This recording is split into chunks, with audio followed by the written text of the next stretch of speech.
Le choc énergétique provoqué par la guerre entre les États-Unis et l'Iran, commencée en mars dernier, est en train de se dissiper.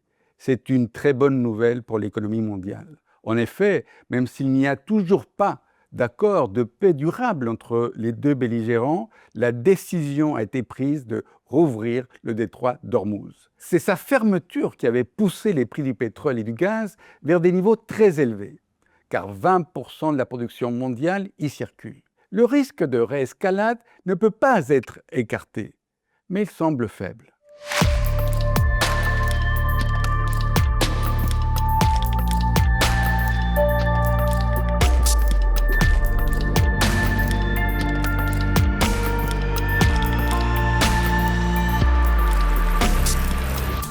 Les perspectives pour l'économie mondiale s'améliorent donc nettement pour les trimestres à venir.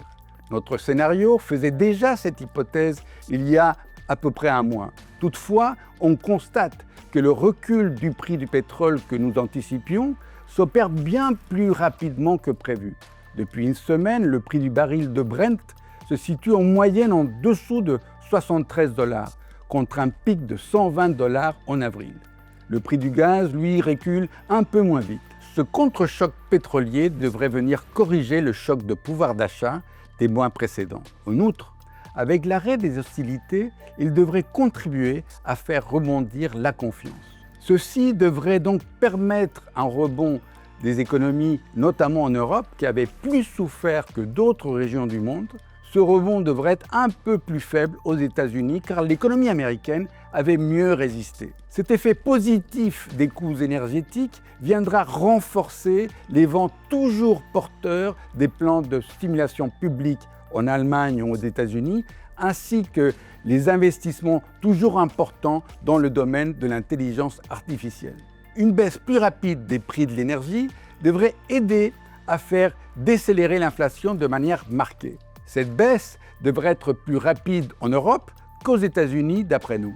Dans ce contexte, nous continuons à penser que les banques centrales ne devraient pas surréagir à la poussée de l'inflation que nous avons eue pendant quelques mois. Nous pensons que la BCE devrait garder ses taux inchangés jusqu'à la fin de l'année.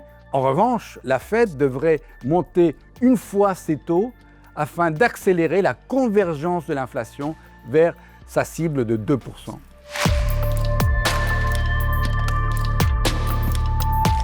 La reprise graduelle de l'activité que nous projetons devrait être très porteuse pour les actifs risqués, notamment soutenant les secteurs les plus corrélés au cycle économique.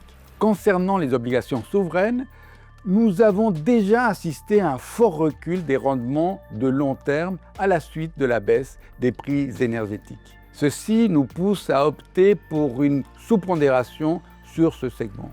En revanche, nous voyons toujours un peu de potentiel de baisse des taux sur les maturités les plus courtes, devant des paris de hausse de taux directeurs qui nous semblent encore trop agressifs sur le marché.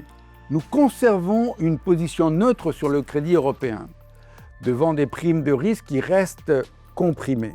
Néanmoins, nous continuons à capter le portage offert par la classe d'actifs. Aussi, nous rééquilibrons notre position entre le crédit de qualité, l'investment grade, et le high yield. En effet, l'amélioration des perspectives économiques et des émissions qui devraient ralentir sont des soutiens pour le high yield. Mais nous restons très sélectifs. Nous passons surpondérés sur les actions. Ce segment devrait évidemment être le principal bénéficiaire de l'amélioration de la conjoncture, en particulier les secteurs les plus sensibles au cycle économique. Ceci devrait permettre de réduire la concentration de performance à laquelle nous avons assisté ces derniers mois avec la dominance des valeurs liées au développement de l'intelligence artificielle, notamment les semi-conducteurs.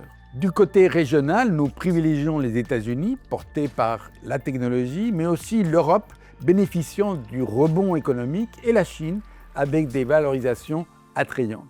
Au total, la réouverture d'Ormuz fait souffler un vent d'optimisme sur la conjoncture mondiale et devrait porter les marchés dans les mois à venir.